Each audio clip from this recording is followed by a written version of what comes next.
everyone. Welcome to Regenerative Revolution. I'm Jacki Saorsail here with David Braden, and we are on our fourth session talking about his organization, which is the Living Systems Institute, and the project that he's doing he's calling the Cook and the Gardener Partnership. And we were just talking about how he's looking for some people to help set up a cooperative for that. And what it is basically a gardening cooperative where people who are learning how to garden regeneratively would sign up to help a homeowner take care of their yard, and it would just be an hour a week that they would go out and help the homeowner, and they would just be setting up like compost piles and doing some landscaping and teaching the homeowner how to take care of their lawn regeneratively. And they would also be growing some food in their lawn, and then collecting that as well as food that's grown on other properties and selling that to cooks who would make various products out of it and sell that. So it's kind of a multi-side cooperative with gardeners growing food for cooks. And so we've been talking about that the last few sessions and getting clear on exactly what the vision is, what the purpose of the organization is, what the value proposition is for these, customers or members. And in this kind of a situation where you're talking about a cooperative like this, you might think of the homeowners as customers, but you might also think of your members as customers as well, because with a cooperative, you're serving your members. So we're going to be serving the gardeners and serving the cooks as well. So we're thinking about all of that as we're designing this organization. And the next step is to look at the market that is being served and how this service is going to be delivered to that market. Getting really clear on that so we can start marketing. It sounds like there's some noise going on over there with David. And let's just check in with David. Okay, I had turned my phone off. Oh, okay. The phone interferes with the speakers. Uh-huh. Okay, hello, and thank you for your help so far, and we're looking forward to working together. Yeah, I'm glad to be here. Mm-hmm. Awesome, great. Yeah, me too. So if you're live with us on Twitch right now, which it looks like no one is at the moment, sometimes people drop. Oh, somebody just dropped in. Hello, viewer. So we have a live audience here on Twitch, and if you want to join us, if you're watching this afterwards on YouTube, you can join us at twitch.tv/regenrevolution. And what we're going to do is have this conversation. I started to use the word fishbowl, which I think is an apt term for what we're doing, which is I'm having a consulting session with David, but then there's these other people who are watching who can be involved. You can comment, you can ask questions, you can give suggestions, and I've got the chat room open right here. I can just glance down, and when there's a pause in the conversation, I'll bring up anything that is said there. So you can do that. And as you can see on your screen on the bottom left, there is David's bio and a project description, which I updated since last time. And I believe that I sent this to David after our last session, because last time we got clear on the purpose, and we came up with this short purpose statement, which is tap into unrealized human and biological potential to produce abundance for our community. And then also we talked about the outcomes of if we fulfill that purpose, which I put into a vision statement. If successful, we will convert lawns into regenerative gardens, increase soil organic matter, and increase soil organic matter and decreasing atmospheric carbon. Through providing healthy food, education, and outdoor activities, we will increase the health and vitality of our participants and their families. Through creating regenerative livelihoods, we will reduce poverty, alienation, and violence for our participants and their surrounding communities. So these are just drafts. If David wants to update those later, absolutely. What I'm helping David do is come up with a rough draft for his business model, which is kind of a condensed version of a business plan, which would have short things like this and bullet points like this values list: empowerment, self-sufficiency and decentralization, honesty and transparency, cycling and conserving resources. I put frugality on there. Consciously learning by doing. So, just short bullet points of the ideas that we come up with, and then that business model will be a living document for David to use with his future partners to just have a short, there'll be a 7-page document, place that they can look to remember what it is they're doing, and to update that constantly. You would want to look at it and actually ask yourself, is that what we're doing? And does that work? So doing experiments to test all of these various aspects of your business model to be sure that that really is what the best thing to do is. So that's how you can use a business model. That's a little bit different than your typical narrative business plan. That's like a 30-page document you like hand to an investor and then never look at again. So that's what we're trying to create. And to do that, I am working through this Regenerative Enterprise Design Workbook, which you see on the bottom right. And this just has a list of questions for me to ask David. And as the audience, you can look over my shoulder and see the questions I'm asking and the notes that I'm taking. And since this is a live platform where people come on and off, hopefully having all this information on the screen will mean people can get caught up and won't constantly be going, what's going on? That's the idea anyway. So I'm going to scroll past the first few sessions we had where we talked about just the general idea of his project and purpose and vision. And now we are on market and delivery. Is that right? No. Hold on a sec. Are we missing a section? Are we missing a section? Did I do a bad thing? I think I might have. I did. I skipped the value proposition. I was wrong. We're going to talk about the value proposition. I'm a little bit behind with you, David. My other clients were on the next one. Okay. So I skipped. Okay, I'm glad I caught that. Okay, so actually first we need to do the value proposition. Okay, we can do that. Good. Okay. We'll talk about market and delivery next time. Okay, so we are going to talk about customers though. And I think at the end you and I had talked about, like you want to work in these neighborhoods, but you don't know a lot about your customers. So maybe we have a little bit more information now about who your customer segments are as far as the types of customers that you are serving, and what they're currently paying attention to, what they currently care about. Well, and I'm going to have better information on that tomorrow. Oh yeah. We held an event last Wednesday where we invited people who expressed an interest in becoming gardeners with our program. And we had it. We set a limit of 15 people because of COVID, and we had it all booked. Oh yeah. With a waiting list of 2. And then 8 eventually showed up, which is, par for the course with Meetup. But all 8 signed up for wanting to participate further, and we'll see how many actually want to go out and find clients. Tomorrow we do a similar event for the homeowners, which we posted in our local Facebook group and the local gardening group. And for that one, I have 10 people signed up, 9, I suppose, since they count me.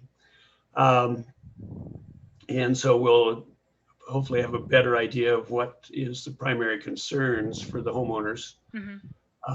But we know that there is concern with climate change and species loss, and food insecurity is another one that we potentially address. And so the issue then is making that connection for the potential client that by hiring our gardeners, they're going to be able to address those concerns. Yeah. Well, and as I kind of mentioned when I was rambling in the beginning there, we could look at your gardeners as customers in a way as well, because they're members, and the cooperative, if it's a cooperative, it's there to serve the members. So, and you are in the process of like recruiting them. So yeah, with a cooperative, you look at things a little differently. So we could call your gardeners a customer segment.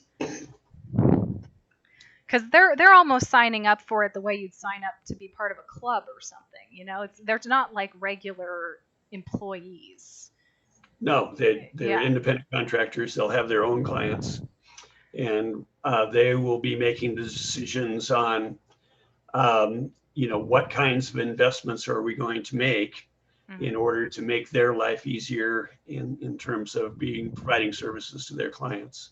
Yeah. Plus, the the base idea is that if we can produce the things we need to thrive for ourselves, then we don't have a monetary cost for those things. Mm-hmm. And that's the food and shelter and learning, health, belonging, and purpose.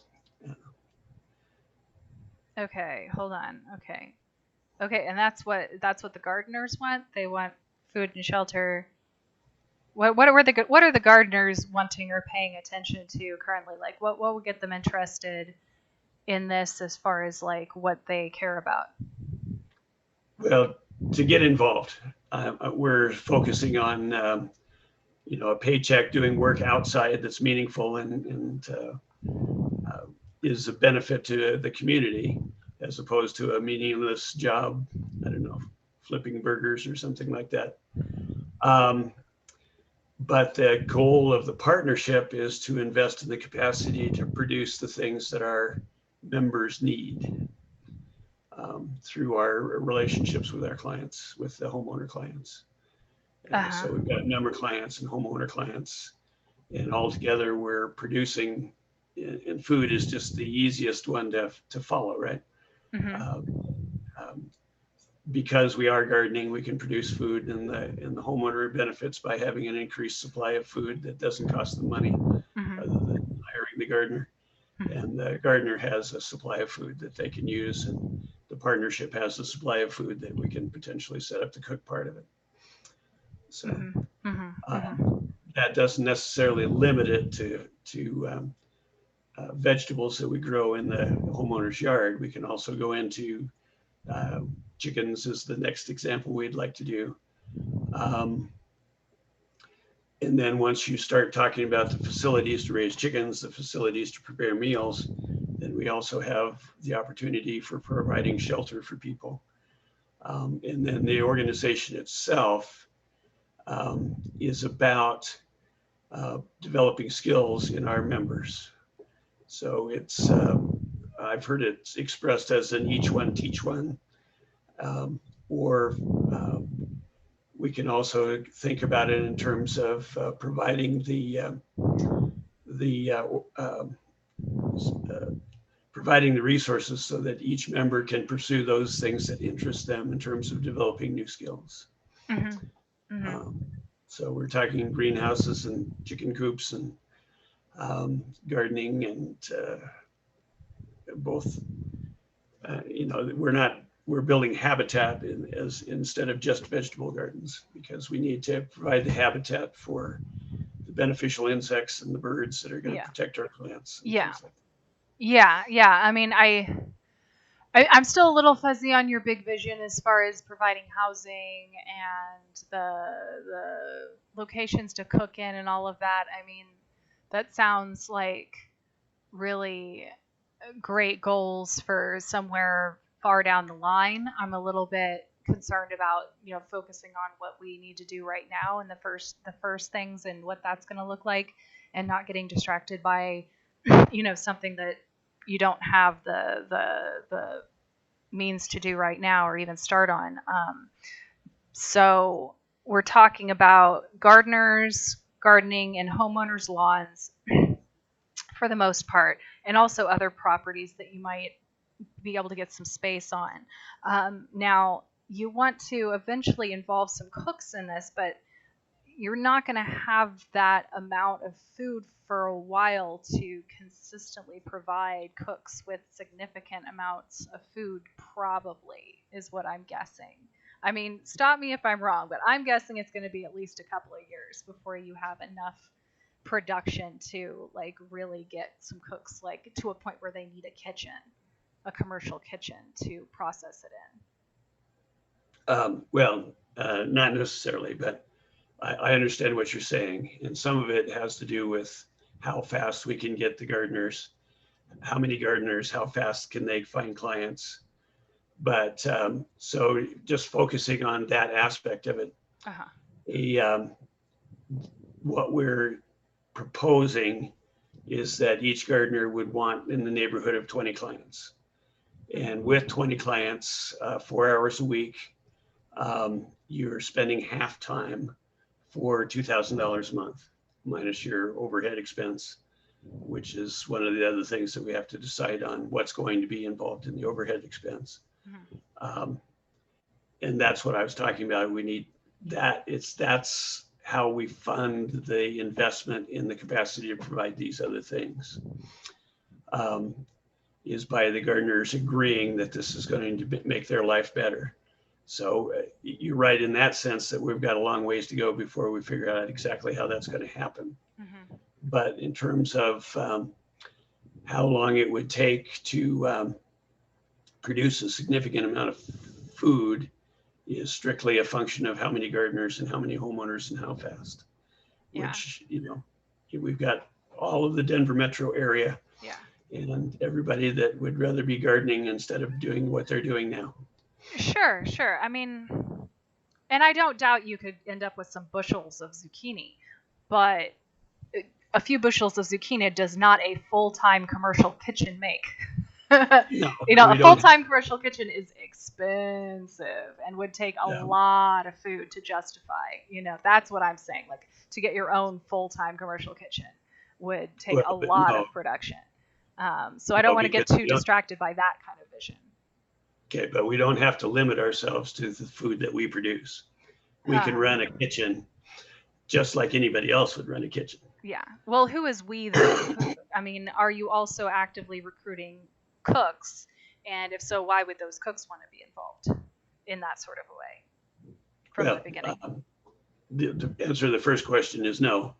And second of all, because of the same reason that a gardener would want to do it, it's an alternative to the traditional participation in the things that are available in the market for, unless you've got some sort of professional skills, you're sort of limited in what the market's going to provide for a lot of people.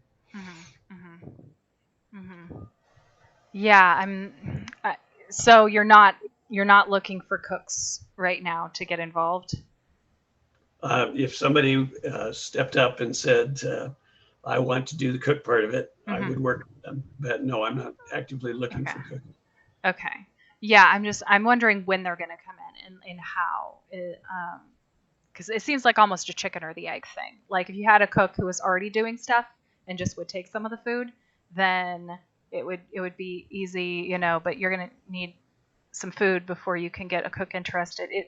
Just kind of like, I'm wondering if there's a certain like target market there of like really health conscious cooks who really care about getting the best ingredients. Either that or people who just like to cook and might want to do it in their own kitchen at home, but would be interested in maybe doing like a small, thing eventually. And if you're just going to like, just sell some food to some people and then eventually they'll grow something out of that. I don't know. Well, yeah, and we've thought about it, but I think you're primarily thinking about vegetables. But if we're focused on having all of our clients have chickens, then we're taking a share of the chickens. We have also all the chickens that get too old.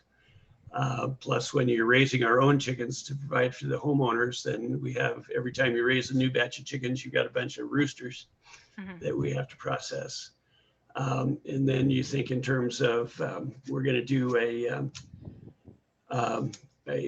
food supply or food service business based on chicken soup and whatever else that we can fit into that menu.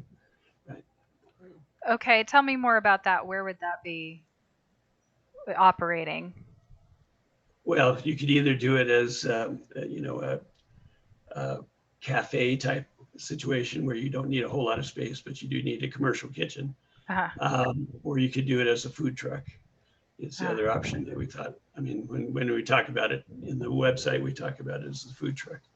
hmm A thought just came to me that it might be a lot easier to come by a commercial kitchen now or in the near future because so many restaurants are shut down or struggling. I wonder if it would be really easy to convince a restaurant to let you use their commercial kitchen, like for an hourly rate.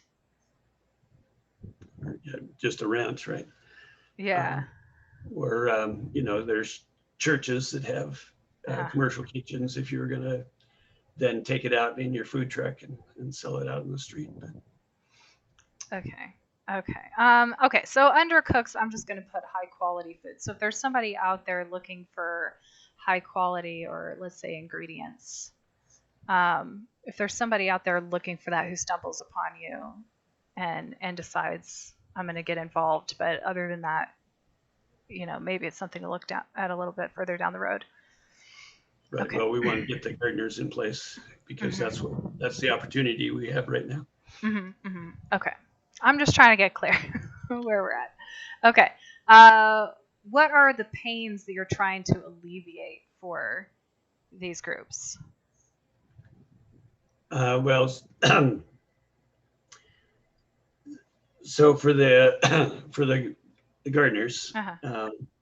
we're trying to provide an alternative to what the market is providing, Uh-huh. and we can um, call that meaningful work, Mm-hmm. independence from the grind of a routine job where you're doing the same thing over and over again all the time. Being outside, being active, instead of being in a cubicle doing, I don't know, or and having the opportunity to build resources up instead of working hand to mouth at some sort of low paying job. So those are the alternatives that we want to be providing. Right, right. But so Yeah. I put that. The next question is what desires. Oh, and I think I put that in the wrong spot. What desires are you trying to fulfill? So I put those things down under gardeners. But what pains are you trying to alleviate? I'm not sure. I mean, I'm not sure what you mean by pains. Um, Um, yeah. So I mean, they might be unemployment. right. Or they may be working at a dead end job and not finding any meaning in life. Uh huh. Yeah. Or they might already be interested in landscaping or gardening, but not have any opportunities. Or if you went, if that was your interest, you would be looking at using a lot of chemicals and a lot of big equipment and Right. working for somebody who's paying a lot of low wages because they can, because they've got the clients and you don't. Yeah. So a lack of opportunities in regenerative agriculture Right. and a lack of experience Correct. in gardening. Okay. Cool. Yeah, that's what I want. Okay. And then for the homeowners, what pains do they have? What problems do they have? Well, the one we want to tap into is concern for the future. And there are a number of concerns that this project helps alleviate for our community, which is climate change, loss of habitat, um, food insecurity. Your typical grocery store has 3 days worth of food, and if the truckers stop, we're all going to be hungry in 3 days. Mm-hmm. Um, that's not. I don't think that's the big one. I think the big one is either climate change or the deterioration of the environment, Mm-hmm. which is species loss. Is the shorthand term I've been using for that one. Mm-hmm. Mm-hmm. They might not also not like their yard the way it is. Right. Well, yeah, um, there's a group of people who like maintaining yards in manicured like yards. But probably the bulk of people, homeowners, would prefer not to have to go out and work in the yard. Mhm. Um, plus traditional landscaping, traditional yard care takes a lot of chemicals and a lot of lawn mowing and a lot of water. And we Mhm. can change all that with a different approach to yard care. Mhm. Mhm. Okay, great. Okay, and then for the desires for the home owners, if I can spell owners. All right. They probably want a beautiful yard with like native plants or something, or with food and. Yeah, and so I drafted a letter to the homeowners and I've circulated it to my gardeners and my board of directors uh, as a Natural draft. landscaping. Yeah. And so the homeowner is entitled to a tax deduction for the $100 a month Okay. um, because they are assisting us in working out all the details of how this is going to work. And our gardeners need time um, working in their yards, and they need the financial support of the homeowner in order for us to be able to accomplish these goals, work out, um, uh, give the gardener the experience so that they can do this um, for a living down the road sometime. Um, there's a possibility, of course, that the homeowner would want to contract for additional work somewhere. Um, but I can't say that you're going to get a tax deduction for all the money you spend on your landscape, Mm-hmm. but just $100 a month for this purpose. Hmm. And what the homeowner might want would be either we call it a fruit tree yield or a perennial plantings that is going to take up sections of the yard that's low maintenance, Hmm. or they might want culinary or medicinal herbs, or we like to promote the pollinator gardens because lots of flowers, and also helping a lot of our pollinators and other insects, or the vegetable garden. Hmm. And so that was included in the letter that they get to choose that Hmm. how they want their so we're taking what is used to be yard waste, used to be considered yard waste, and heading off to the landfill and cycling that back on site into fertility on the garden. And then we can plant those new gardens, that new fertility, any way that the homeowner wants. And we want all those different habitats because we want to encourage that diversity of species living in our neighborhood. And that's what makes it beautiful is all those different species participating. Mm-hmm. Mm-hmm. Awesome. Okay. So I added to what the homeowners want, also supporting a good cause, both for supporting the creation of these habitats and also for supporting those gardeners in learning, right? Correct. Which, yeah, points to it being a donation in a way. Okay. So next we're going to talk about how you want your customers to feel. So what I'm trying to get at here is something to do with your branding. So when you have a brand, that encompasses everything from the image that you use, like your logo, the way that your website looks.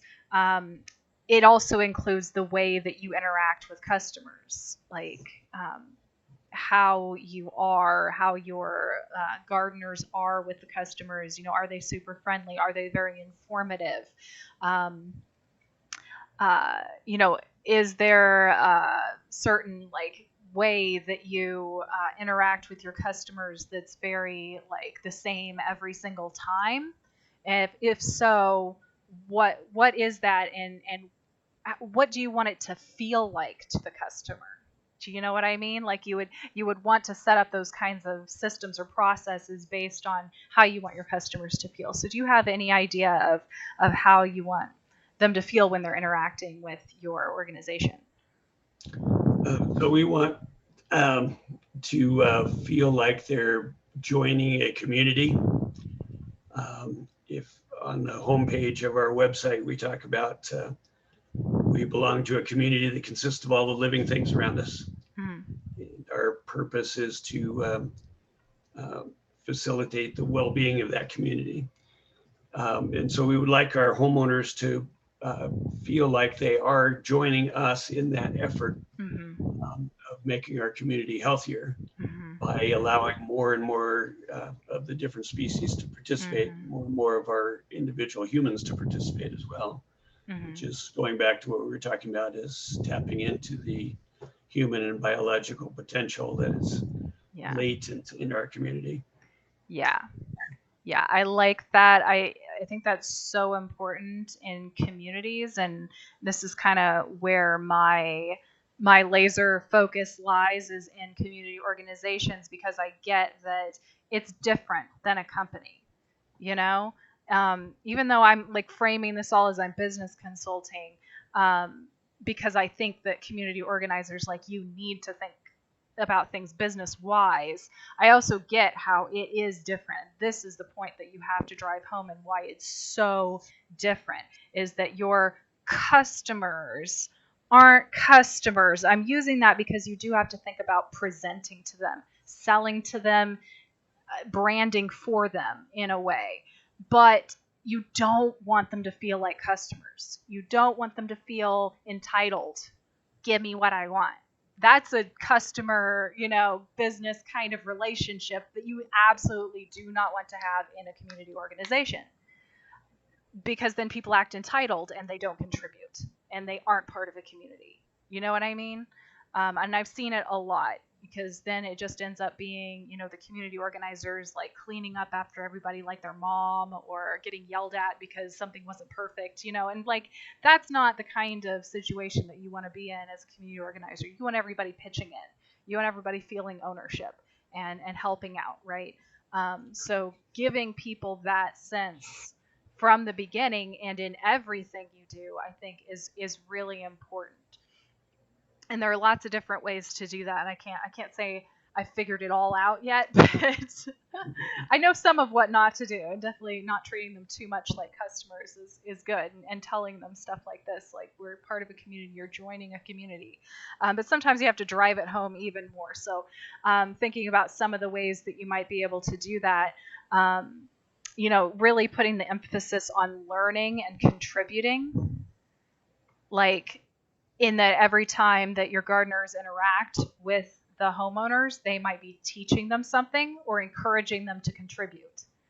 That might be something that you teach them to do in the training, is like, it's not just I'm doing this for you, it's I'm showing you how to do this, but it's your lawn. I'm not going to be here every day. You're going to have to take care of it. Like not in a pushy sort of way, but just in like an education sort of way. You know what I mean? Yeah. So first of all, getting the clients to understand the difference between mining their lawn, and I happen to buy fertilizers all the time, or cycling carbon. The next step is to engage them in a partnership between the gardener and the homeowner to produce food. And the original design for that was we would build a chicken coop and a greenhouse, so that we're providing fresh vegetables and protein year round, because that's what you're missing if you're eating on a budget or in a food desert, because starches come cheap. And then, so that in that case, the homeowner would do the daily maintenance, feed the chickens and make sure there's water in the greenhouse system. And then the gardener would come by once a week and do the weekly maintenance, making sure that the bedding and the chickens was up to snuff, and then harvest the vegetables and collect their share of the eggs, and then take all that stuff to the cooks. So that's, but that's the next step after we get a bunch of gardeners in place with partnerships with the homeowner. And then of course the homeowner is getting a share of those eggs and those vegetables as well. And it is in fact a partnership where they're both making a contribution in design, the way it's designed anyway. Yeah, totally.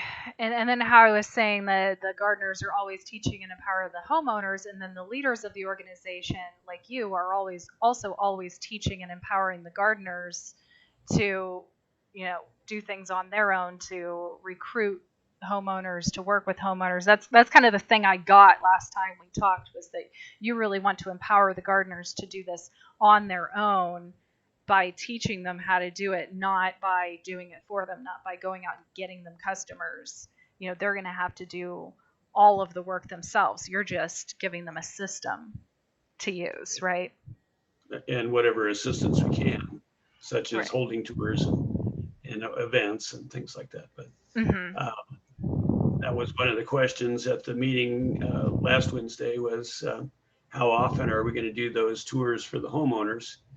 And, I would do as many as made sense. And part of that would be each gardener getting on with their neighborhood, nextdoor.com and their neighborhood Facebook pages and promoting that event so that we actually have people showing up to take the tour and receiving the pitch and giving them a leg up in terms of making the sale, entering into the partnership.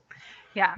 So kind of the crux of this question that I'm trying to get to is a promise that you're making to your customers or your members, that if they get involved with your organization, they're going to get something out of it. What is it that they're going to get out of it? And I kind of feel like that might be empowerment.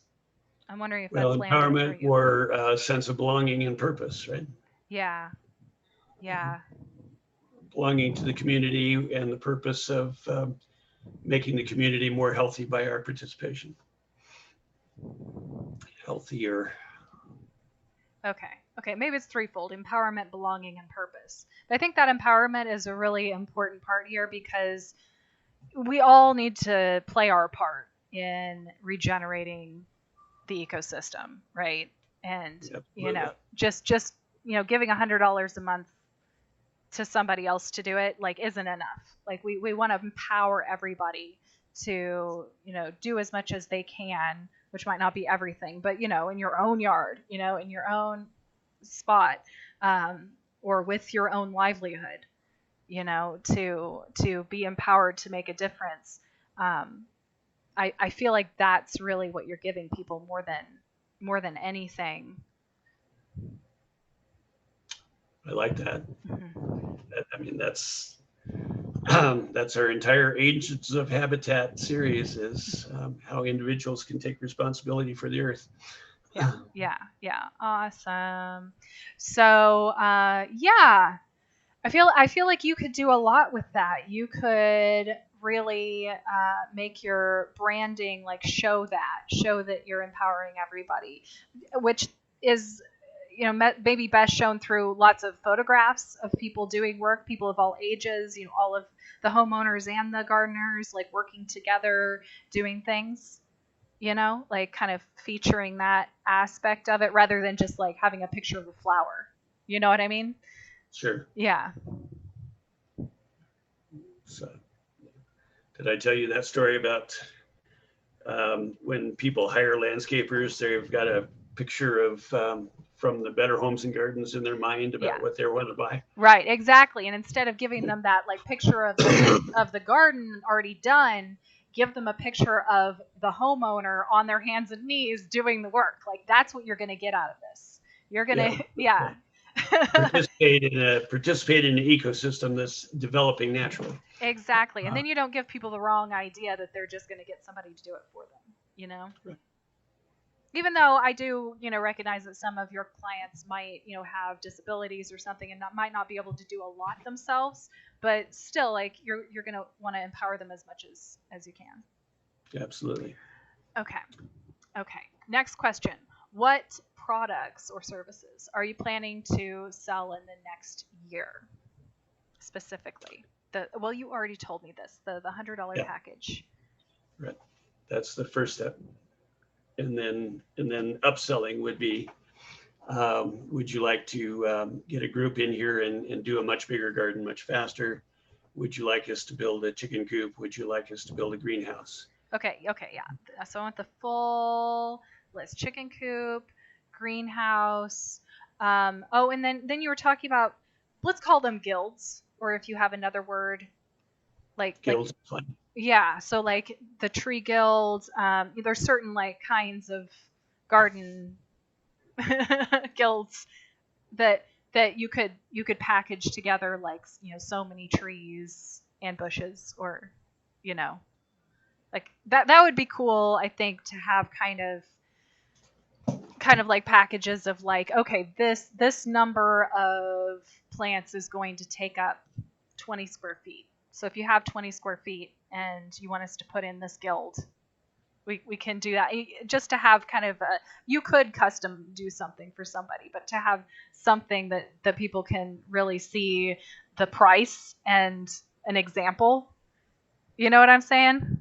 I like that idea a lot. Uh-huh. Uh, so, and then what we would be offering is plants that we have propagated through the partnership, Uh-huh. rather than having to go out and purchase them. And plants that have been proven to survive in this particular habitat, rather than just some plant because it's looks pretty in the brochure. Right. Uh, Right. So do you have something like that? I noticed we got another viewer. Hello, viewers. We have 3 viewers supposedly. If you're logged into Twitch, you should be able to chat with us in the chat room. So please feel free to throw anything out, suggestions, questions, whatnot, and I will try to respond to them quickly. But anyway, if you have any questions about different guilds that he could offer, please let us know. yeah, we tried to set that up as a different sort of business opportunity. We called it the High Plains Plant Propagation Cooperative. Mm-hmm. And so far we haven't had a lot of buy-in, although it's one of those things where people come by and I give the explanation and said that's a great idea, but they don't see themselves, see the value to themselves of participating in it. Mm-hmm. But when we have our gardeners out there, they're going to have landscapes where there is a bed full of different kinds of plants that need to be divided. And if we can divide those plants up and put them in pots, then we can build the next garden down the road.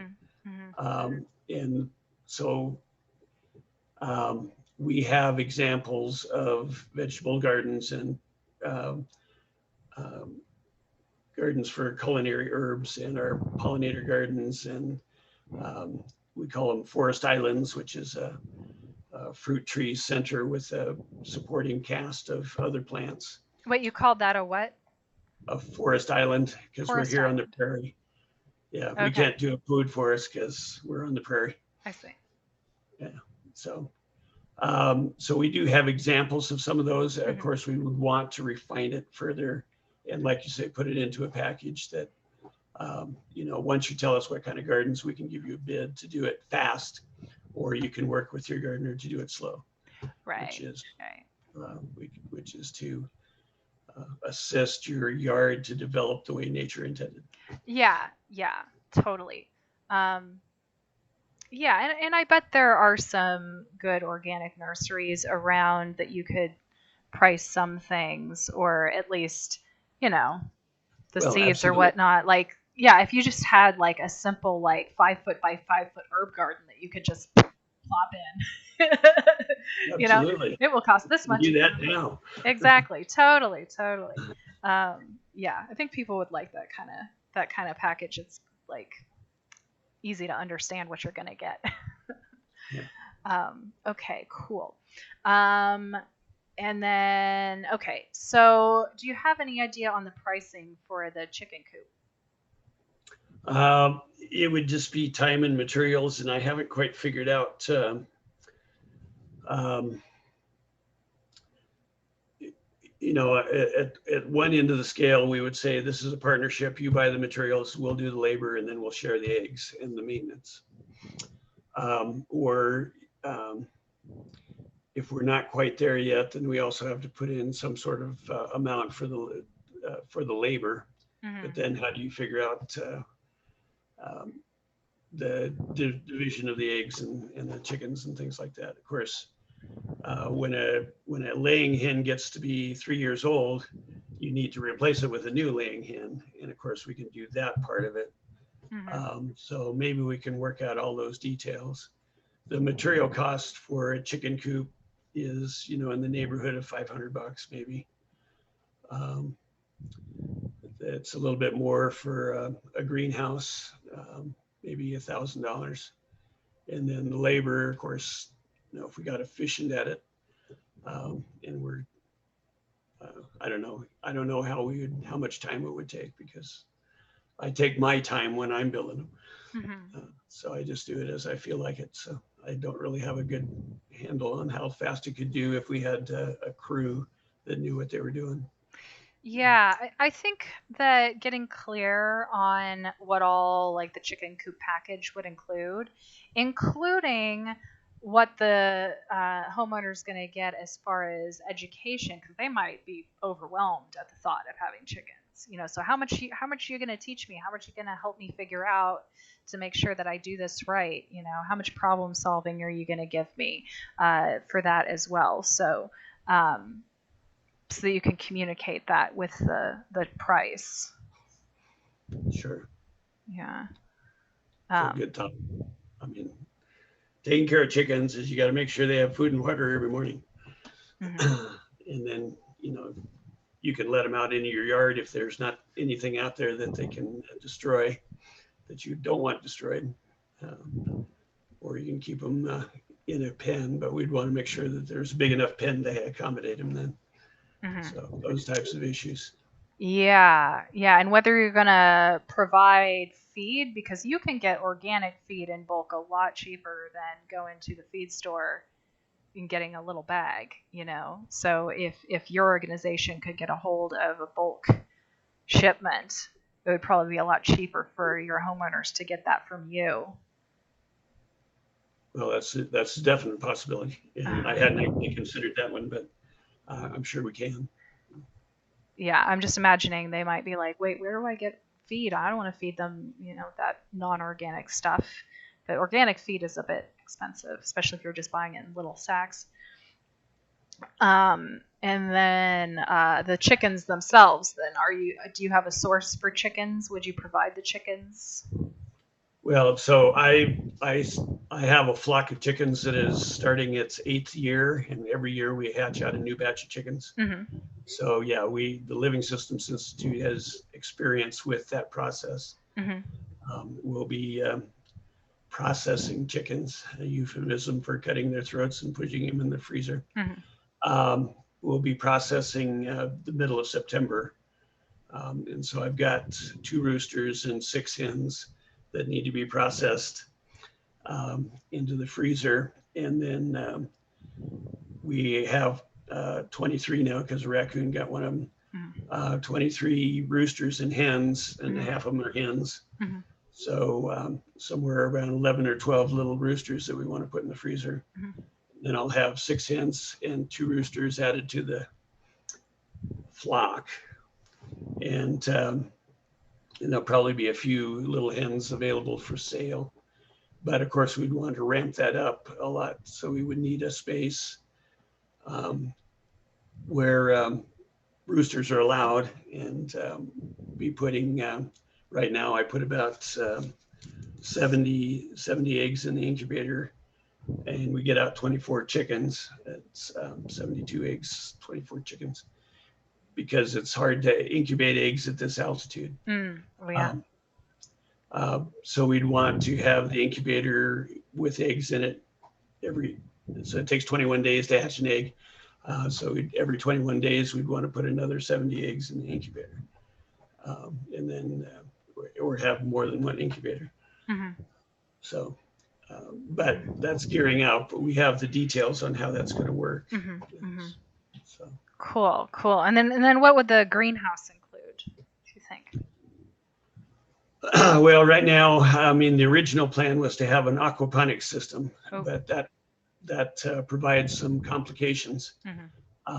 But to do a passive solar greenhouse, you need 5 gallons of water or equivalent for every square foot of glazing. So the greenhouse is designed with 50 square feet of glazing on the south side. then an insulated box, and that's one. They're called IBCs, intermediate bulk containers, or 275 gallons of water. Mm-hmm. And then we'll just do that as a wicking bed. So periodically we'd pump from water in a tank at the bottom of the bed up into the tank.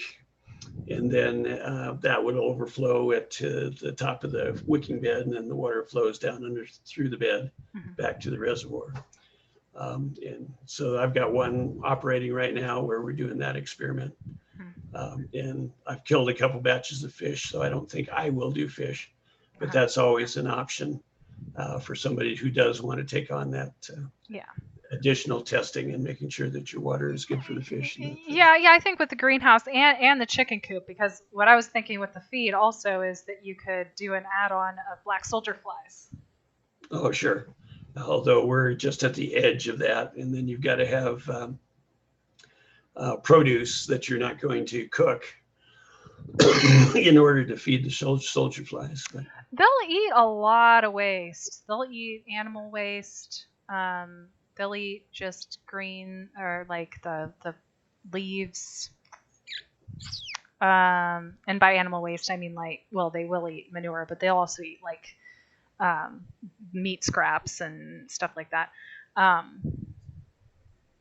yeah, you do have to have like a source for food. Yeah, another choice would be crickets, and we could also feed our chickens sprouted barley, and we could fit that inside the greenhouse. We'd have a separate pump that would periodically water the barley. Yeah. But I was just thinking like, the basic greenhouse structure, and then another add-on could be an aquaponics system. And maybe you bring on somebody who's expert at that and can figure that part out. But okay, so basically you're building the structure, and then what about the plants to put in the greenhouse? Do you have a source for that, or? Well, the plants that you want in the greenhouse are greens that are going to survive over the winter. Because of course, when spring comes, you're going to have greens out in your garden, and you can put. That's all just annual seeds. Okay, are you thinking like seed trays with greens growing out of them? Well, you could do a microgreen type approach. Yeah. I like a mix of lettuces and radishes, and right now there's cucumbers and tomatoes in there. And those are going to last well into the fall, and then I'm going to replace it with chards and kales and lettuces and whatever else I can. So maybe you could provide with that some of the pans to do that in. No, the wicking bed is the box. The box, yeah. That's an average about 18 inches deep, but that slopes. And so the water flows through the bottom, and then we fill the box itself with wood chips and chicken bedding. And that provides the growing medium. Oh, cool. I've never used chicken bedding. Yeah. Well, you could use manure, typical sheet mulch formula. But we have chicken bedding, so that's what we use. And so will our homeowners.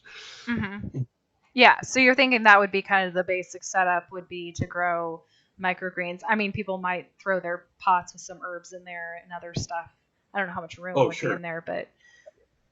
Well, so it's 10 feet wide for each IBC, so you can make it bigger. But if you unitize it, you need for every 5 by 10 window, you need 250 gallons of water. IBC is 275, so it just works out nice. Okay, interesting. Okay, and then they need like education on sprouting. Yeah, and growing. When to plant it. And I would just plant some chards, which you're going to be harvesting all winter, and then some lettuces, which are a little bit trickier because you have to keep replanting them as you harvest them. But if you do a section and just did a microgreens, then you can just come through and cut those off 2 or 3 times before you have to replant. Okay, microgreens and other grains. So yeah, and you got to teach them how to do that. So Well, and our gardeners would do that, right? yeah, yeah. Do the weekly maintenance and do the harvesting and replanting, and leave a bag for the homeowner and take another bag to the cooks. Mm-hmm. Yeah, it'll be interesting to see how this works out. Yeah, well, it's Mm-hmm. all just speculation on my part right Yeah. now, but because you have to get agreement, buy in, and figure out the details Uh-huh. by, it has to be decided on by the people that are participating. So, Mm-hmm. Mm-hmm. Yeah, totally. Okay, cool. Okay, well, that seems to make sense. Another part of this question was, to kind of make the link between how these offerings alleviate those pains, meet those desires, and fulfill that promise. I mean, it definitely fulfills that promise. We're providing you with these things that you can do, yeah, powering you to participate in do the them. community. Yeah, yeah. I just want to go back up and look. Um, so the gardeners are definitely getting employment. They're getting what they need. The homeowners, I'm a little concerned about them connecting what they're getting to like solving those world problems. I don't know if they're going to feel that right away. I'm just curious how much that's going to land for them. Um, and the same with like loss of habitat. I don't know. Maybe. Hmm. I don't know. I, Well, I I feel like I feel a little discouraged sometimes. Like I have a garden too. I'm doing my part, but all of the people around me aren't. So I don't.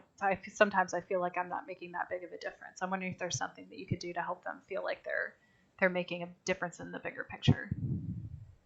well, yeah, and that's the ongoing struggle of the Living Systems Institute, is to convince people that the reason that we get all these posts on the gardener pages about what is this bug and how do I kill it is Mm-hmm. because you're treating that bug as a pest instead of treating it as a part of the ecosystem. Mm-hmm. So if we're going to use poisons and we're going to move the system in the direction of sterile, then Mm-hmm. we have to do all that work.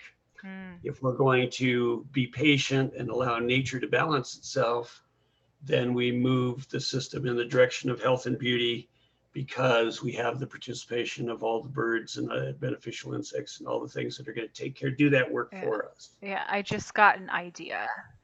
Okay. Okay. I think that it would be really cool to feature the homeowners in some way. Like, this is what ties it in for me with the whole cook part. Like, you know how at those farm to table restaurants, like on the menu or whatever, it'll feature the farm that the food came from?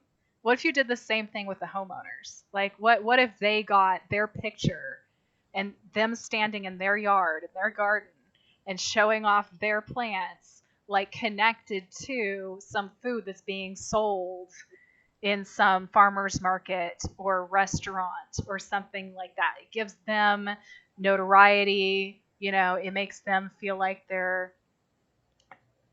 what they're doing isn't just in their backyard. You know what I mean? Sure. And I like that idea. We're I don't see the benefit in selling food directly, because we're going to have tomatoes when everybody has tomatoes, is Uh-huh. the example. So that's the way the market works: is you get an abundance, and the market value drops below the cost of production. Mm-hmm. That's why we subsidize farmers, Mm-hmm. although that got all screwed up too. But Mm-hmm. um, so those we're going to either consume the food ourselves as the gardener and the homeowner, or we're going to do a value added, and provide a meal. Mm-hmm. So I don't see going to the farmer's market uh, for that reason. Well, Although even if it's you had a value added product, I mean, like, having a consistency of enough products to sell, like at a grocery store, is hard, but at a farmer's market, you could just take whatever you have, like jars of jelly or whatever. I mean, I've had a sure. farmer's market booth. I didn't sell any produce. I sold mushrooms, and then I sold a bunch of like canned and baked goods. Um,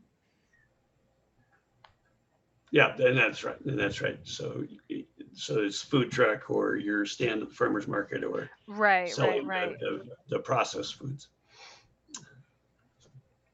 Right. Yeah, or even you could sell things online.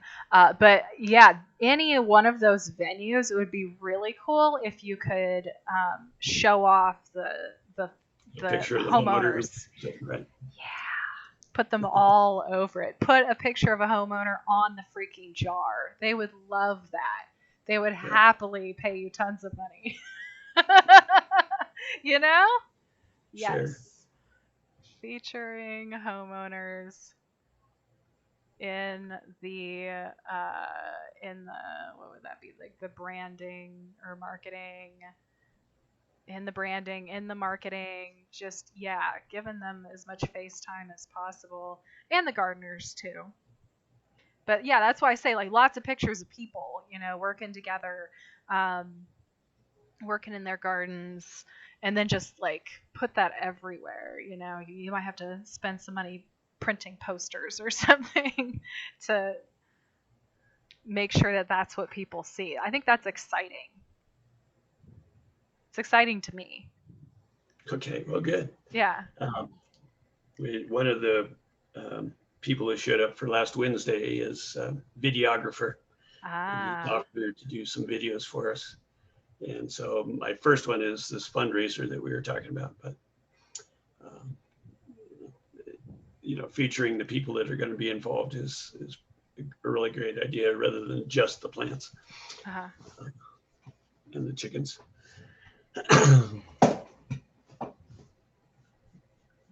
Uh-huh. Yeah, it reminds me of Lush a little bit. Have you ever been to Lush? You probably haven't. It's like a cosmetics company. They sell soaps and stuff, but on the back of every product they have a photo of the person who made it. Oh, cool. Yeah. I'm going to put Lush there. Okay, okay. Okay, we're about out of time. The one last thing, which we might not finish right now, it could be homework for you, is to imagine that you run into somebody somewhere at the grocery store or whatever, and they ask you what you do. Like, how would you describe this project in just as much time as you'd have, standing in line at the grocery store? So, like 30 seconds. So, like one paragraph. I want you to have an elevator pitch to make this Right. as concise, and to end that elevator pitch with an ask, like, would you like to sign up or get on this list, or like have that just ready. Or send me an email. We'll put you in touch with a gardener. Yeah, or you might even want to get their email, because you want to capture energy. Sorry, my computer's trying to do something. You want to capture energy as quickly as you can, and not let people walk away and expect them to come back to you later.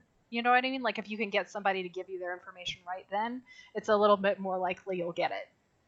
Okay. Well, I do it the other way all the time because I'm only interested in the people who are interested. Yeah, I get that.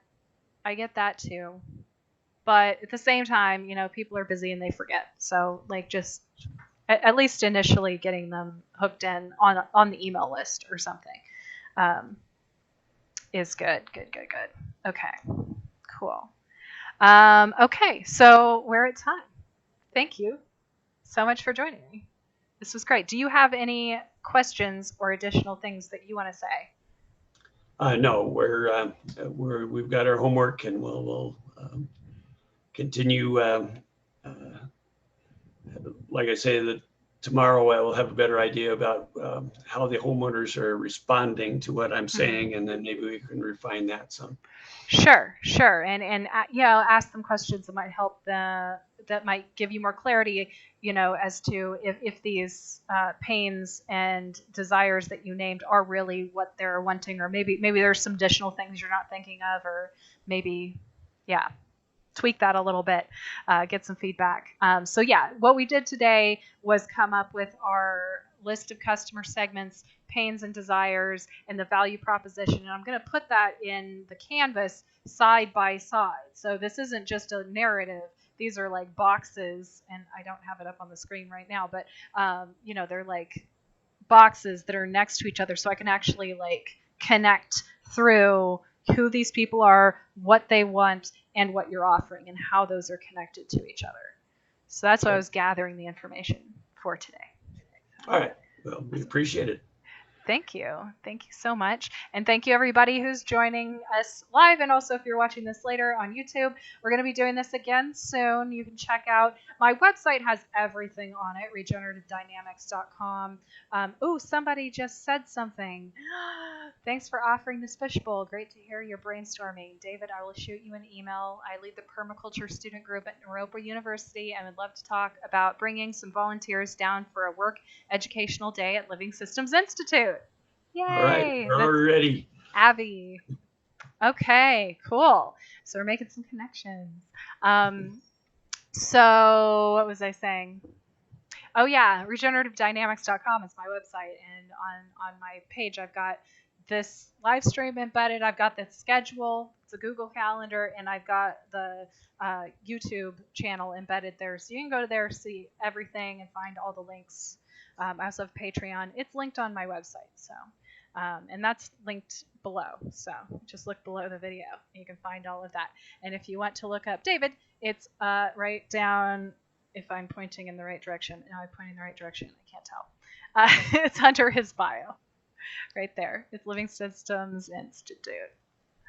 All right. So see you next time. Thanks. Bye, David. Bye.